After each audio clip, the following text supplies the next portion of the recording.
I live in London now. I love it here. I moved here from LA. Really? Okay. Are you Americans or from LA or just drunk? Australians, in your sense. Fucking Australians. You guys are everywhere.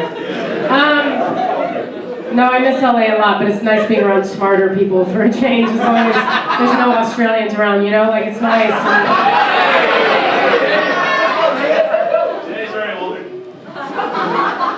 But they're just like in LA, they just don't know anything about the rest of the world. They're stuck in their own bubble, you know, like my friend Tom was born and raised in LA, and when he found out I was Egyptian, he was like, oh, dude, I thought those people were extinct. No, we're here.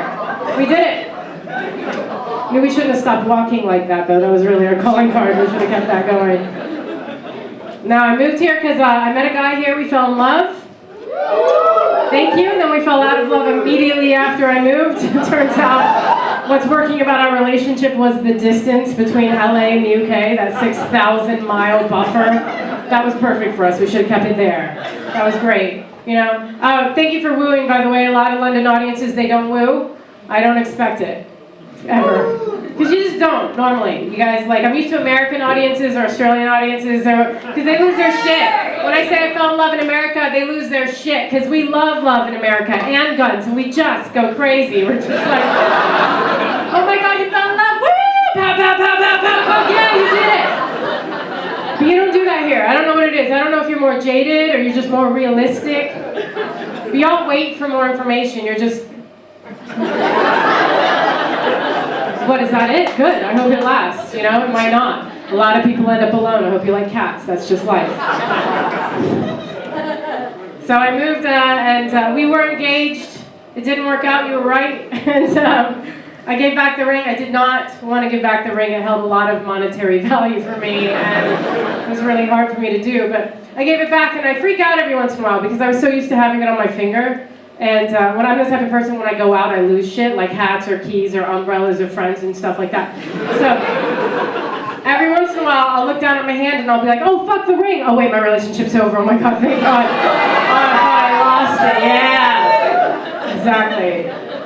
No, because like I was supposed to go back after we broke up, but I stayed. I just liked the UK. I just liked it here. But, you know, it's weird when you're in a new country and you meet people for the first time, because you don't know, like, did I just meet somebody who's typically British? Or did I just meet one asshole? Like, you don't know.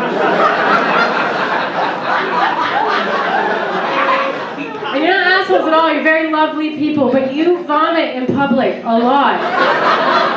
It's a lot. And you need to know that about yourselves, okay? Like, it's more than most countries. It's more than Australians. It's a lot. And, all right, settle down. I didn't mean it. You win.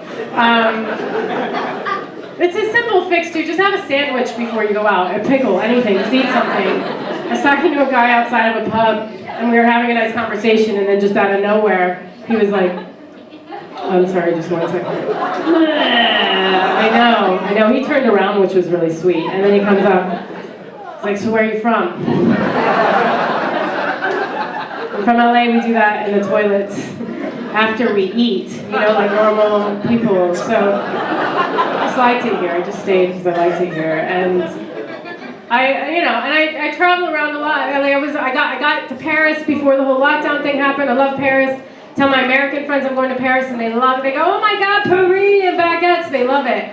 Tell you guys I'm going to Paris. It's the same conversation every time. All you guys ever say is, oh cool, how are you getting there? Are you taking the train? Oh, the train is so great. You're going to love the train. Every time. How are you getting there? Are you taking the train? The train is so great. You're going to love the train. It's a good train. You know, but like, Paris is great. Why can't I talk about it? Gonna go to cafes, gonna drink absinthe, gonna go to museums, and you're like, that's cool. How are you getting home? No, you're taking the train? Oh, the train is so great. Last time I was in Paris, this Parisian man comes up to me, and he was like, you have fire. That's why I love the French. What a thing to say to a stranger, you have fire. It's like, yeah, you're goddamn right, I have fire. I'm a strong, independent woman, I'm a comedian. He didn't know any of this. But he must have just seen something in me, and he had to come up to me and tell me you have fire. Turns out he was just looking for a lighter.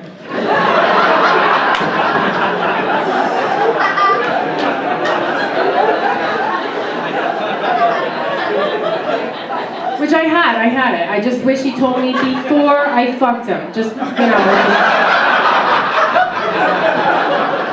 would have been polite. You know what I mean? Like,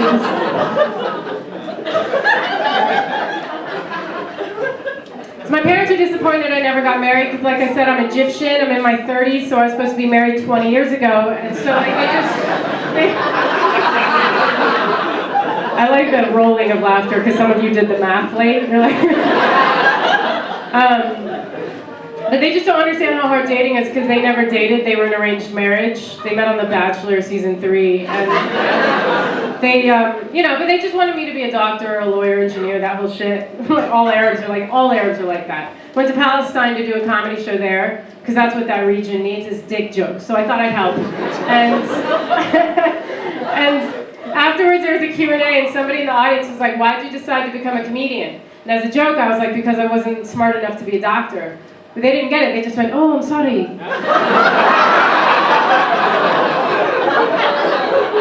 Maybe if you study harder, you can do it. I was like, "Thank you." Lifelong dream. That's all right. Don't worry about it.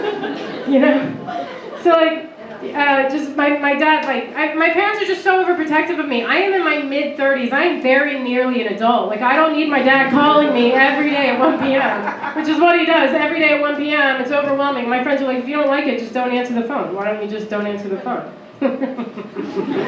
Because then he thinks I'm dead. And he'll find all of you on those scanner shits and like he'll hunt you down. Like, he's just a lot. Like, I went to Vegas, I left my phone upstairs for an hour, I came back to 37 missed calls from my father, and a text saying they were on their way to Vegas. And it was fine, they took their credit cards back and went home.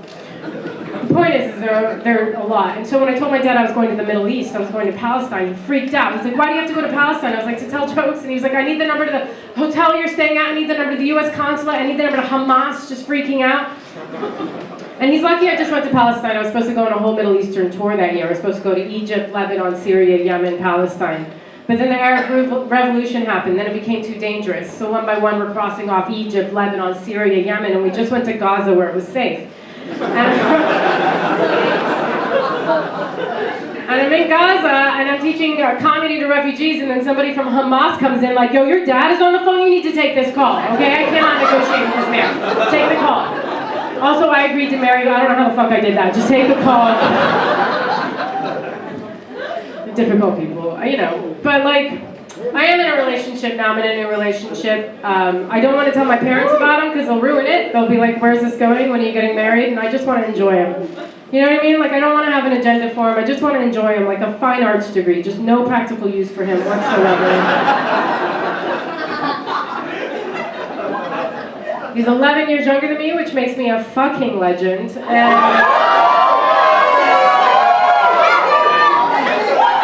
exactly. Can I just record that for like every time we have sex?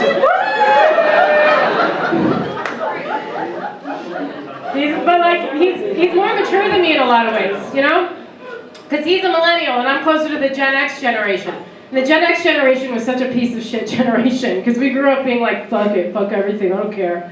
And the millennials are like, "No, not fuck everything, we need to fix everything." So when we fight, it comes out like that. So I'll be like, "Yeah, well, fuck you." And he's like, "Why can't we just talk about it?" I'm like, "Because." I didn't know that was an option, all right? Nobody's ever wanted to talk about it. I'm very needy with him. I'm trying to work on it, trying not to be the needy girlfriend, but I am a very needy person. I'm just needy. I don't know why. I'm needy with everybody. I was sitting at a cafe today, and the person next to me got up to leave, and I felt it. I was like, "Where are you? Where are you going? What is this? What? Like, are you coming back? I just miss you." I'm gonna miss you guys when I get off stage. Like, I'm just gonna miss you. So, okay.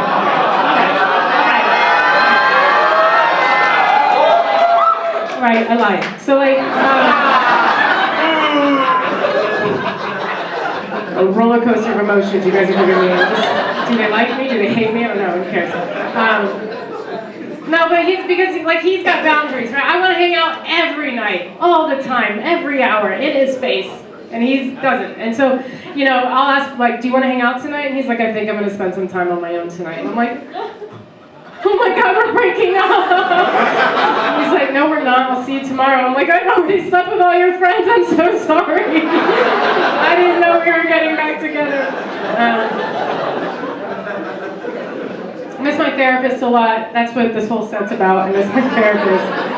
I left her back in LA. She's Ukrainian, from the Ukraine, so she didn't give a fuck about my problems at all. And I think she hated me. And there's something about somebody's face when they don't like you, you just keep talking to fill the silence. And I just told her everything. I'm like, hot water's out my apartment. I haven't been able to shower. And she's like, it's amazing to me what you Americans complain about. I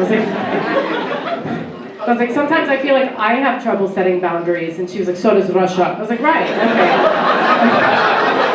You guys have been amazing. Thank you very much. I'm Shehata.